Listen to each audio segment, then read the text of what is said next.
All right, guys. Good morning, good afternoon, good evening, depending where are you tuning in from. How are you? Before we start, I want to present myself. My name is Aline Christian Salka, and I'm going to be the host for today. But before we start, I want to kindly ask you to open your cameras, guys. I want to ask you to open your camera. If you are home, that's fine. You just need to be fully dressed, okay? If you are fully dressed, open your camera. I want to see some beautiful smiles. I want to see that people are here, are present with us today. And before we start, I want to see where is the place that are you tuning in from right now? Where are you right now? Just type it in the chat. What's the place where you are connecting from? Is it UK? Is it Romania? Is it Greece? Hello from UK. Hello from Timișoara. Beautiful place. What else? Where else? I can see Madalena. I can see Julian. A lot of people. Beautiful. So guys, I'm very, very excited for you today because this moment is very special. As you've seen already, we are having this series of trainings regarding one of the most important skills within our industry.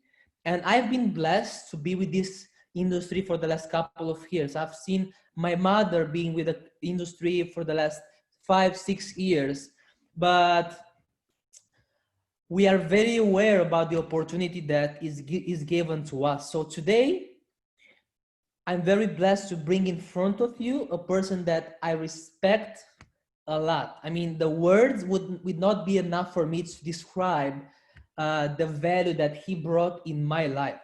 But before we start, I just want to share one thing with you. Since I decided to be a part of the network marketing industry, I realized very, very fast two things. First, the most important thing that has to come from my side is the level of teachability has to be very high. I have to be always teachable. I have to be always in the student mode to learn new things and apply them. And the second thing is that one of the most important skills within our industry, it is the closing skill, is the possibility and having the chance to have someone to take a decision. Having this, we can call it a skill, a power to help someone to take a decision. And the person that is going to be here as a trainer, as a mentor, as a coach today is someone that has been with the industry for well over 10 years. So, oh my God, in these 10 years, he had a chance to bless hundreds, if not thousands of people all around the world. He is originally from Romania, but guys, his team is global. His organization has grown in well over 10 different countries. And what I love the most about him is this thing. Everything that he's doing in his life is based on ethics and very powerful and strong values. So having these qualities about him definitely is going to help him to become one of the most powerful leaders within our industry.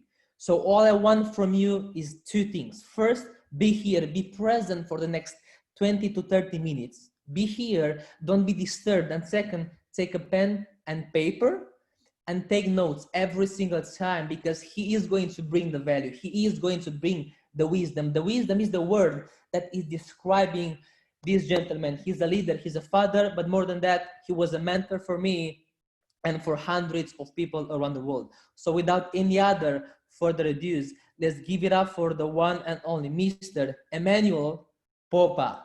The mic is yours, brother. Hey, hi. Hello, everyone. Thank you so much, Aline, for this introduction. Good day, good evening, good morning again, like depending where you're joining from. I know last week we had people from Florida. They woke up at 7:30 a.m. to watch this. So, I mean, it's crazy. But wherever you're joining from, I am happy that you tuned in. I know that there's people who are not joining live and they're going to watch this on YouTube because we're going to put it up usually within 24 to 48 hours. So very cool. Take a print screen and put it on your groups, wherever you are, you know, just your team groups, your Facebook groups, your WhatsApp groups, your whatever app groups you're using, Telegram, whatever, and tell them that we started. Today, if you don't know, today is the fourth part of a 4-part series on objections. So we started 4 weeks ago. So we did it and this is the last one. So we took, today when we're going to be done, it's going to be like over 4 hours of content on objections and how to deal with objections. So thank you for joining. It's my pleasure to be a part of this wonderful industry that changes lives and impacts lives. It is my pleasure to be able to share with you ways that you can answer, that you can ask questions, that you can make people think. So let me share the screen with you. And yeah, we'll take care of that. All right, so Objections in Network Marketing Part 4. If you haven't seen the last 3 parts, they are on YouTube. You can just put up my name. I'll show you here in a second. We're going to do a short review of what we did the last week's, and then we're going to move on to close this today. Because typically when we attend a training, we know, we get a training on objections that 30 to 45 minutes, maybe 1 hour in a happy case scenario. That's why we decided it's going to be a good thing to do an extensive 4-hour training on this topic, so that really you can give value to people. Okay, and so we put it online. So this is the 4th part. The first week, 3 weeks ago, we talked about different methods of handling objections. The wrong ways to do it, the proper ways to do it, different techniques of doing it. So just methods, right? Antagonistic method, or the number 3 and 4 go together well. You answer with questions, and then the 3F method, which is my favorite: feel, felt, found, through a story, or multiple agreements with me method. I called it that way. I didn't know how to call it. So you find that on YouTube at Part 1, Objections in Network Marketing, and then we went on the second week to talk about. We started talking about the 13 major objections in network marketing with direct sales. And we saw that it's about time, money, pyramid thing. I have to talk to my loved one. They want to know how much you make before you join, or your success before they join, which is normally not true, but they're just, playing with you. I'm not good at sales. I don't know many people. I tried network marketing. It failed. Didn't work for me. Only people at the top make money. I don't want to bug my friends and family. I don't want to disturb them. None of that for me. I already have a job. It's just not for me. And I have to think about it, okay? So second week, we talked about the first 5. We took a lot of time for these, and we covered them extensively, all right? Find it on YouTube.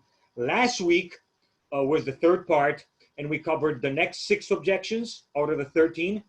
And so again, you just type Emanuel Popa with 1 M on YouTube, and then, type Objections in Network Marketing, Emanuel Popa, and you'll find them there. And I will be putting more stuff on the YouTube channel, by the way. I will be recording more info and more trainings on network marketing that you can find, that you can take. So in the future, so if you subscribe to the channel, you'll get notifications. And then we talked about this, and then we had 2 last objections, and then some other general things about objections. So we're gonna cover the last 2 and then go through some other things. So let's dig in.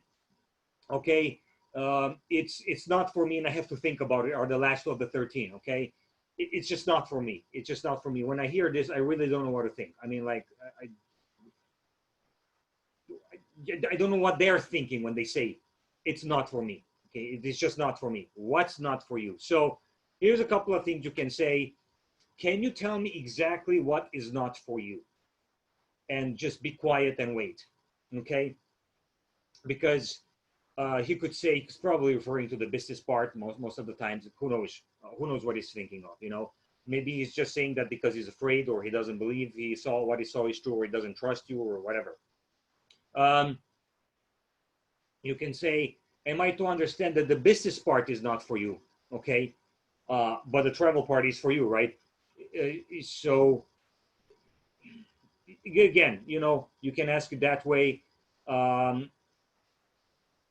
Or you can say, so something you are doing on a regular basis, which is recommending something, is not for you? Or you can rephrase these things in your words. You can say, so am I to understand that a habit that you usually have of recommending something you like naturally is not for you if you like what you have in your life? You can rephrase these. You can ask these in different ways. Okay. But the first question up here on the slide is good. Can you tell me what exactly is not for you? And just wait. Who knows what can come out of their mouth? You'll never know. And then you can take it from there. Or you can ask specific questions. Going on vacations is not for you. Helping others is not for you. Again, you can write your own questions here, right? Volunteering is not for you. Because, and here I said volunteering your time, but it could be not time, because maybe they don't have the time, right? It could be volunteering by helping others, or giving to charity, or donating your money, not necessarily your time. Okay, so you can also put money there. To meet quality people is not for you. To have more free time is not for you.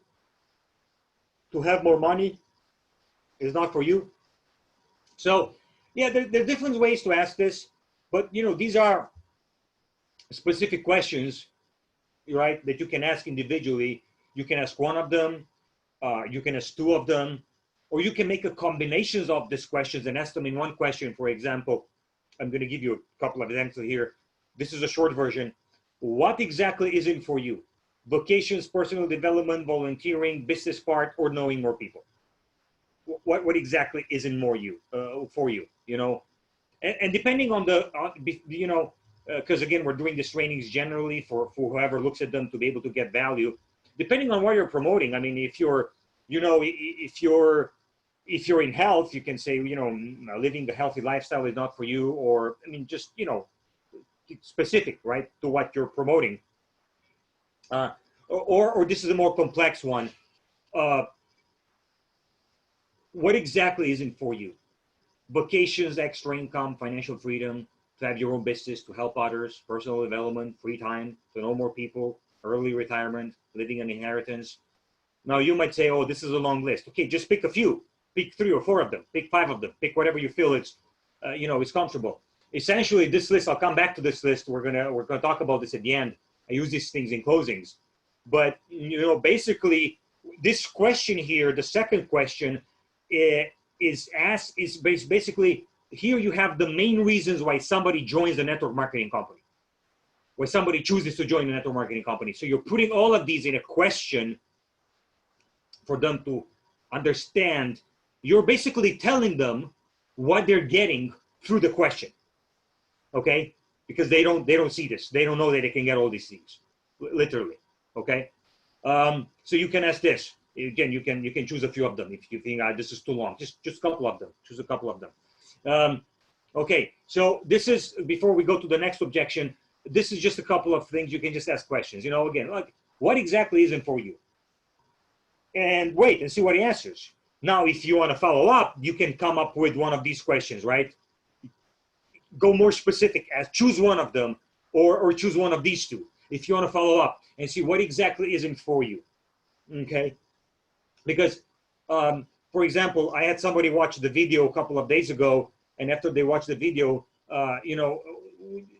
they said they're not interested. And then I wrote them a message. They live here in my home city. And I said, look, you're not interested in the business part, I guess. Well, what about, and I wrote these other things. What about, and I wrote the list. Let's meet and talk about these things. If you're not interested in about the business part, and we have a meeting set up for Saturday, right? This Saturday morning. So they agreed to meet once. I said, let's leave the business side apart, okay, and start the discussion that you're never going to do the business part, but let's talk about the other things: people, volunteering, vacations. And then they're like, okay, let's meet. So, I got a meeting that way, face to face. So the last objection is from the major 13 ones. We're going to talk about some other specific ones or maybe our company now soon. But the last one from the first 13 objections is I have to think about it, which is very, very common. And most of the time, this has nothing to do with it. Very, very analytical people will probably say this, but most of the times, this is just a thing to get rid of you. or just a polite way of saying no, and they just want to, leave and, like never answer or never pick up and, maybe never block you or whatever, or ditch you. But this is not really, this is not the real thing, okay? They're not going to go home, sit in a chair, in an armchair, and say, now I'm going to think about what I saw. No, they're not going to do that, okay? It's something else. So here's what I said, hey, if everybody uses acronyms, how about I make one myself? So I made one myself, okay? Think, too high into not knowing, okay? So for me, when somebody says I have to think, I was like, okay, so you don't know, so you got to find out, okay? So I thought I'd make my own acronym, so that I have something original. But anyways, all right, so most of the time, this is not the real objection. Behind the I have to think about it is another objection, or several other objections, or a fear, something maybe from the subconscious mind, or questions that need an answer, and they're afraid to ask them. All right, so I should unlock those, and you can say, I understand you, right? The feel, felt, found. When people say that they have to think about it, they have one of the following questions in their mind. Is it real? Does it work? Can I do it? Do I trust the person that is showing this to me? So, and I ask these questions, and then I say, which one of them is it for you? Which one of these questions is in your mind? Because it could be more than one. It could be two, or maybe three. But generally, one is there. Even if they don't know it, it's in the subconscious mind. It's there. It's there. When they see it, they're thinking, is it real? Does it work? Can I do it? A lot of times, it's, can I do it? I like it, but I don't think I can do it. Okay? So, and then they just let them ask. Very, very, very few people, maybe 2 or 3 people out of 100 would say none of these. But generally, it's one. And so you see which one. And then you just say, yeah, I think it's the first question. Okay. Well, you have your Instagram open. Yeah. Go on Instagram, type the hashtag, and see how many posts. Does it work? Well, again, I remind you, we've been on the market for 15 years, right? We have, we've passed the test of time, which is the test of time is 3 and 5 years for any company, the classical business too, but also in network marketing. Most of the businesses fail in the first 2 or 3 years. Okay. Can I do it? That's exactly what I felt too. I didn't know what to do when I started, but there is a system, there's a support system. So start explaining them why that question is okay. Eliminate that fear from their mind. Okay. And if it's not the first 3, that means you don't trust me. Okay. So you want me to get you on a call with someone who has more success, or been doing it for a longer time, or, whatever. But on the other hand, if they say, I don't trust you, then, why should you want them on their team? So, okay. So you ask these questions, then you let them ask. And then you can say this, for example, on a scale from 1 to 10, how much did you like what you just saw? Okay, and you wait. If they say 7 or above, you say, good, then I think you're ready to get started. We'll get you to 8 or 9, going and, testing the products, going to seminars, seeing the community, all that. We can get you higher. But if you said 4 or 5, I usually don't continue the conversation. I usually say, look, it's probably not for you. I mean, it's something you're not interested in. I mean, so even though if you're really good in network marketing, and if you're really, really experienced, you can turn a 4 or 5 into a 7 or 8 for a couple of questions. But it takes time, and I mean, it's just a question of, do you really want to go down that route? Do you really want to pursue that and put your energy into that? Okay. So if you like it and you're excited about it, honestly, what is the concern? Okay. I used to say, what is the problem? Maybe concern is a better answer. What is a better term? What is the concern? What is your concern? What's holding you back? Honestly, you can tell me. I'm not going to get upset. Okay. You understand that for me, it is not a problem if you say no. Because if you do not say, because you do not say no to me, okay, you say no to yourself. But I would appreciate it if you share the reason why you're not joining us. Okay, so look, it's not a problem. I have a lot of people who say no to me. In fact, I feed myself with no. I want to get 1,000 no's.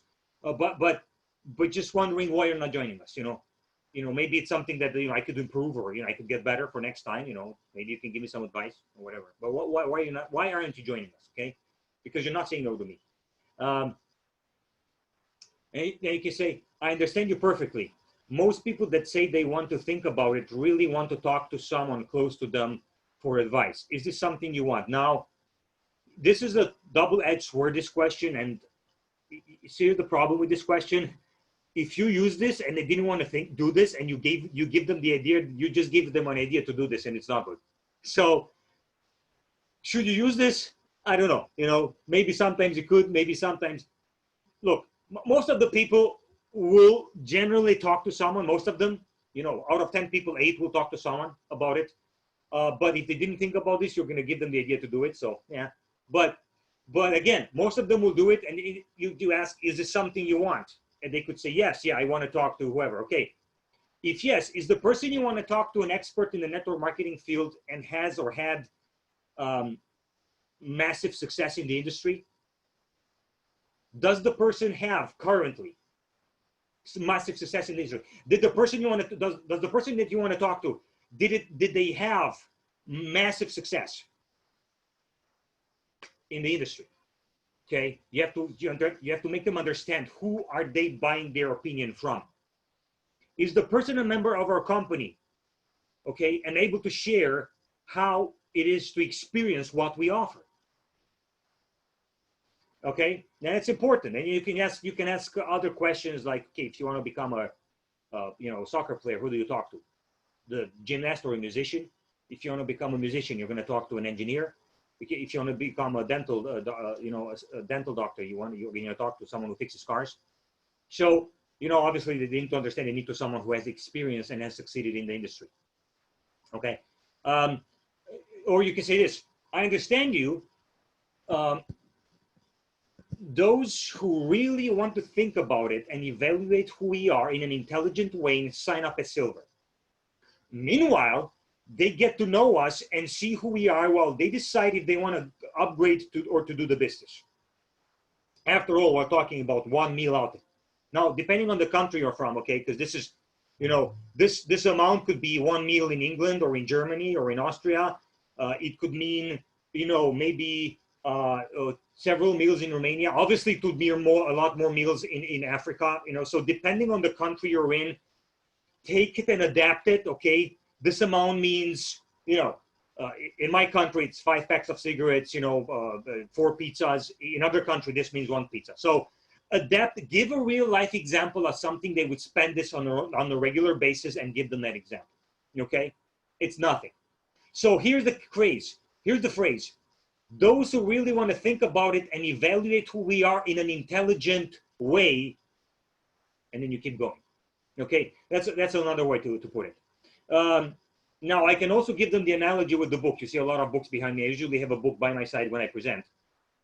And I say, look, how do you realize if the book is good? Right?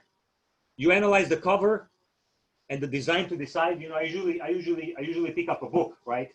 Or when I do the closing sometimes, and I say, look, this is a book, right? I mean, you can look at the name, you can look at the cover, you can see it's hard copy, and so how are you going to decide if this is a good book? And obviously they're going to say, well, I'm going to read it, right? I'm going to read it. Yeah, okay, exactly. You're going to read it. So what are you doing right now? What a person who wants to think about it does is they want to evaluate the book by the cover. Does it seem intelligent to do this? Okay, is this an intelligent thing to do, to evaluate the book by the cover and tell me if it's a good book or not? Okay, it could have a dingy cover, it could be a great book. It could be a great cover, it could not be a good book. All right, so yeah, really, I mean, ask these questions and see. Okay, because they'll go, yeah, you're right. It makes sense to join and evaluate who you are from the inside. All right, so these are the 13 objections, guys. The major objections, and we covered all of them. Okay, I have to think about it with the last one. Now, before they see the presentation, you can do the following. I also do this after the presentation, depending. Okay, if I jump in at the end and I do the closing, I do this after the presentation. If you can also do this before. You can do both. What is your priority in life right now? Let me give you a few things and listen to them and tell me what is your priority. And I list these things, guys. You can take a print screen. This is from the Questions or Answers book from LMPs. And I list all of these things. And after I list them, I say, so which of these is a priority, or which are the top 2 or 3 priorities for you right now? And I listen. And they'll say it. And then, you know, I'm going to try to tailor the presentation based on their top 2 or 3 picks. I'm going to tell them that what I'm going to show them can help them in what they want. And I'm going to come back to this in the end, right? After the presentation, okay? I'm going to come back to these. All right, now, if you use this after the presentation, you say, why do you think people join a network marketing business? Okay, and you stop and you let them answer. You don't give them the list. Why do you think that people join a network marketing business? Now, I don't ask this question before because they don't know it's network marketing. Okay, they should not know. Okay, if I do a good invitation. Why do you think people join a network marketing business? And so I give them the list: time, freedom, business, many people, help others, early time and personal development, leave an inheritance, more free time. Which are the top 2 or 3 for you? They're going to say them. And then I ask this 5 questions with, you know, I ask them, which of these are a priority for you? And I listen. Okay. I can ask clarification questions, all right, based on what they're saying. Why do you choose this one? Or why did you choose these? If you say top 2 or 3. Why are these important for you? Why is this important for you? You know, you can say, well, it's kind of like the same. Just ask the question again. Okay, they could say something different. Okay, and I know a lot of you think like, this is boring. You know, they're not going to answer. Yes, they are. Some of them will talk a lot, some of them not. Okay, but this is where they do the closing to themselves. What would be the consequences if you did not have this opportunity? Okay, and then why does this concern you? If you follow this and you ask these, they're going to do the closing on themselves, really. They're going to tell you why they need to join. You don't need to tell them. Okay? It works amazing. So, because here's the thing, guys. Even if you offer the person what he or she wants, if it comes from you, they will find objections. What the person needs or wants to needs to come from their own lips. This is what these questions do. They help them state themselves what they want or need. The person tells you with their own lips and their own words why they need to join and what their primary motivational factor is. This is what LMP says in his book. What is the primary motivational factor? And they tell you themselves what the primary motivational factor or factors are for them to join this community. All right? It comes from them. Because if you need to tell them and they want it, it comes from you. It doesn't come from them. Okay? It's very powerful that it comes from them. That's what actually coaching does. A good coach asks questions and the person gives the answers themselves. Okay? Mentoring is I tell you what to do. Coaching is I ask you questions and you tell yourself what to do because I ask good questions. And so this goes in closing, right? So here's a couple of other objections that people have normally. I want to find 4 people before I join. Or they'll say differently. I want to test the market and see what others say. I want to see who else is interested. Okay. I'd say, well, that seems an interesting idea. I'm not going to say it's a good idea. I said, that seems an interesting idea. So let's say you go and you find 4 people who want to join, and they ask you if you join, and you said no. Why? Because I wanted to find 4 people. And they say, wow, that's a good idea. I mean, let's find 4 people too. So now there's you and 4 of them. There's 5 of them, you know, and they're going to find 4 people. So they find 4 people each, and there's 20 people. With you 5, there's 25 people. And then everyone's going to try find 4 people, and you get 64 people, and everyone is going to try 4 people, and they start laughing. Because they say it's ridiculous. Yeah, because you're going to ask them to join something you're not in. Or if they want to say, I want to test the market, I was like, okay, cool. Well, let me ask you a question. Let's not talk about what we do for a second. If you were selling insurance, and if you would sell insurance from, I don't know, Groupama insurance, for example, whatever, I don't know, Generali insurance, I don't know, Netherlands, yes, pick one, okay? And I ask you if you have insurance with them, and you say, no, I have insurance with another company. And they're like, well, you have insurance with another company, you're coming and you're promoting to me a service, an insurance from a company you don't have yourself. Why? Okay. Or let's say you promote skincare products, and I ask you if you ever used the skincare products, and you say no. Would you have credibility in front of your friends or in front of the people you're trying to sell this to, if you sell something or promote something you don't even have, he's going to say, no. Okay, so why do you think you'll have credibility if you want to show this to others, but you're not in it yet? Is this an intelligent thing to do? Obviously, they'll say no. Okay, so you ready to get started? Because, you know, then you can go show others. All right? There's different ways of asking this, but really, I mean, this is ridiculous, okay? You can't, or I tell them, look, sometimes I tell them, if you want to go and find people that want to join in your part of it, I tell you right now, you're not going to have success. Don't even do it. It's a done deal. You're dead. It's a dead end. You're not going to do it. It's not going to work. Okay. So, yeah. And then they say, they can say this. Why should I pay when I can buy from anywhere online without any monthly cost? I said, well, that's a very good idea.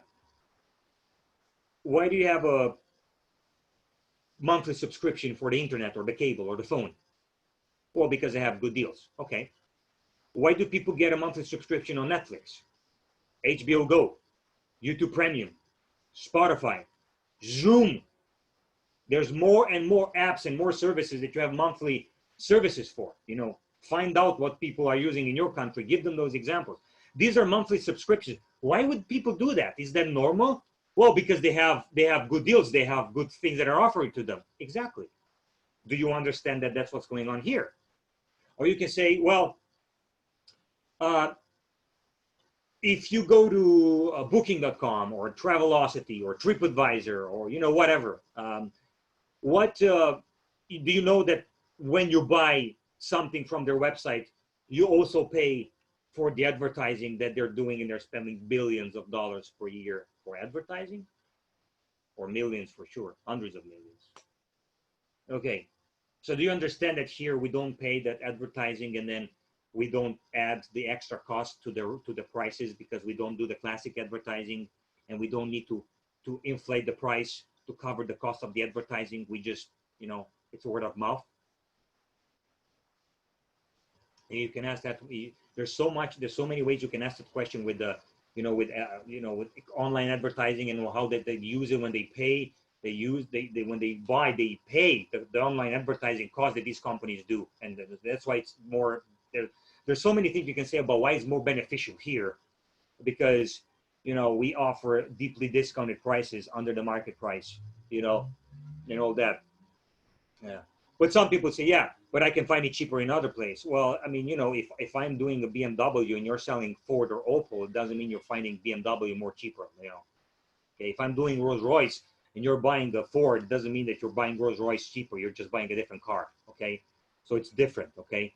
I only travel in my home country. That's another one I get sometimes. I don't go outside. You know, I'm not, you know, I love my country. I only stay here. I only travel inside. Now, depending on the country you're from. So in my country, we have vacations, right? Maybe in your country, you don't have. Yeah. If you do, say, well, good, because very good. We have vacations here too. You know, I'm you know, but you also have the reservations platform where you can just book your hotel and you can go. Okay. Well, that's very good. But I mean, if you want to do the business, what does it matter if you only travel in your home country, because you're going to show this to people who travel all over the world, right? Yes. Okay. So you're ready to get started. Okay. So, I mean, if you're doing the business, what does it matter if you only stay in your own county? I mean, you could not leave your city, because if you're doing the business, you're showing to others who are going out, right? So that's important. Why should I join if I only take one vacation per year? It is not worth it. You say, okay, well, where do you want to go? I did this. Where do you want to go? Tell me a city where you want to go, a country you want to go.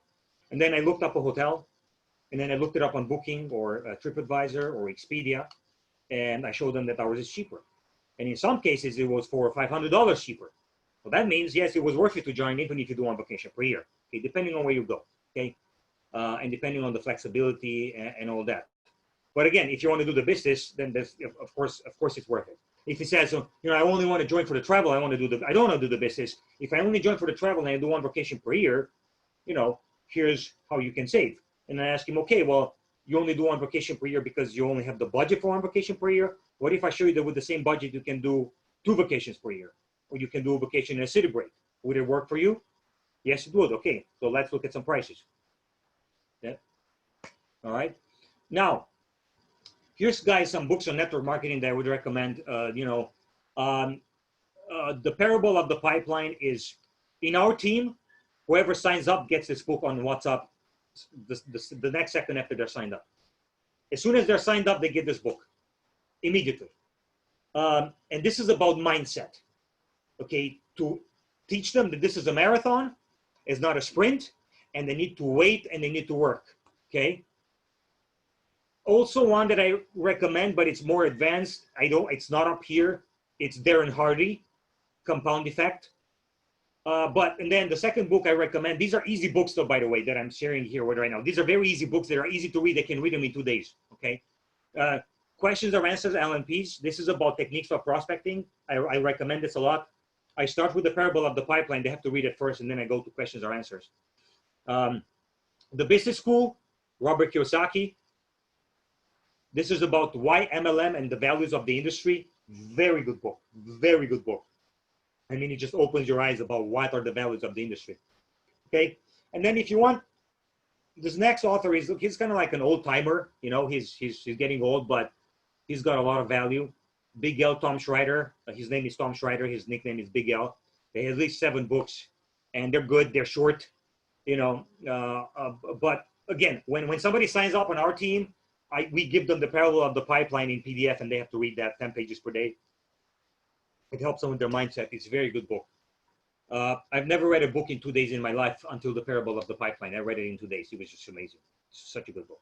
So, you know, these are the books I recommend, guys, and I really urge you to especially the first 3 books, guys. You need to have them. You must have them. If you want to have success in this industry, you must buy these books and recommend it to your people. It's a must. It's a no-brainer. Okay.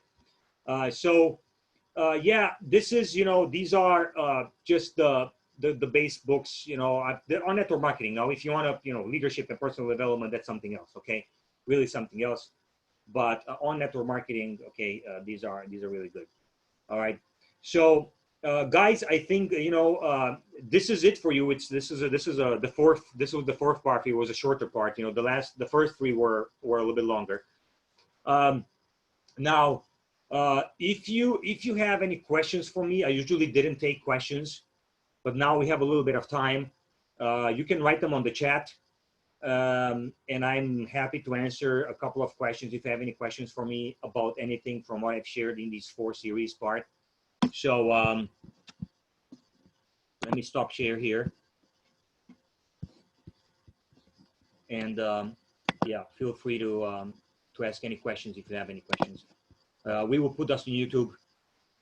You can, again, you can write me also on private. I know some people from this calls from the last week, some have wrote me in private, and I replied when I could, and I gave them whatever advice I could for this.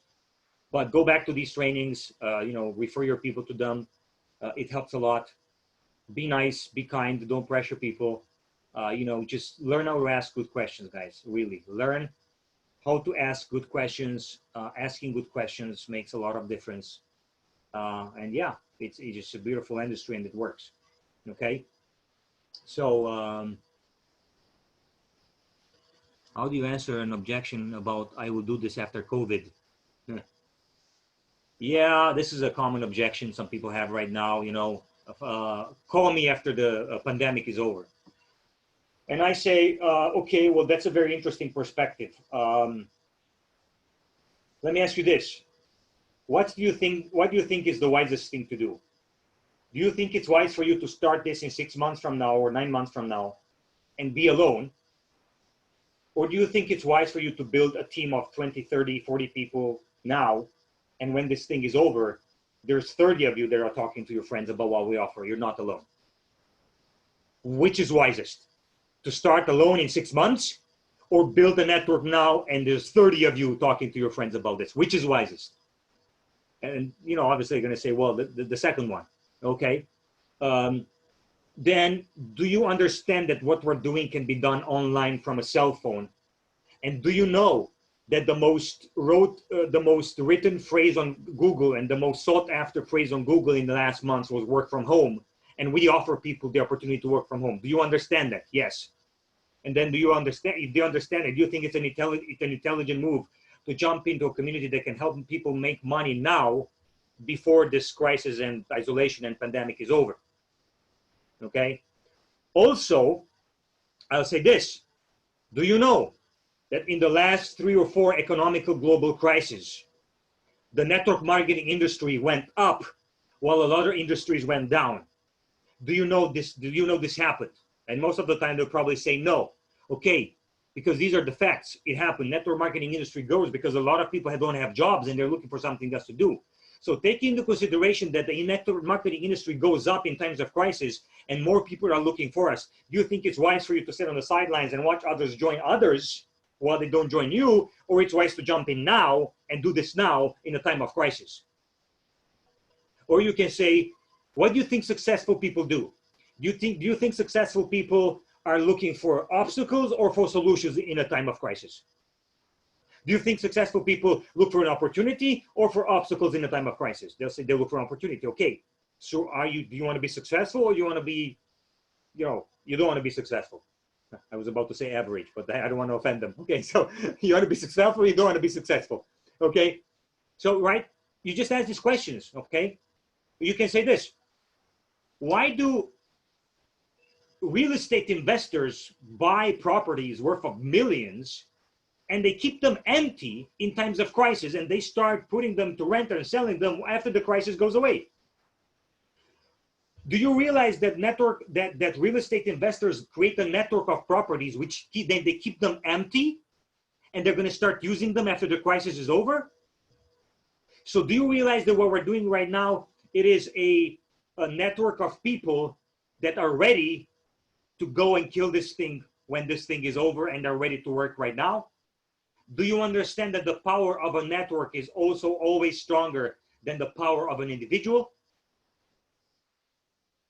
So that's a couple of things you can say about this. There's different ways you can answer. So yeah, good question.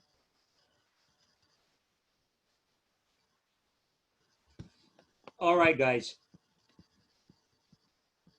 So thank you so much for joining today.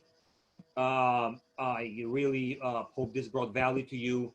We will put it on YouTube again, and you'll have the whole complete series, the 4 parts there on objections. We are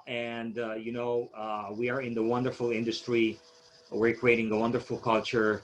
Read about it, study it, practice it, and let's show others through our lifestyle that it is possible and we can do it. So thank you so much, everyone. Have a wonderful, wonderful day, a wonderful, wonderful week. Do your best. Change lives, love people, care for people, and things will happen for you. So looking forward to meeting you, to seeing you at events. You can connect with me privately. Thank you. All the best. Have a good day.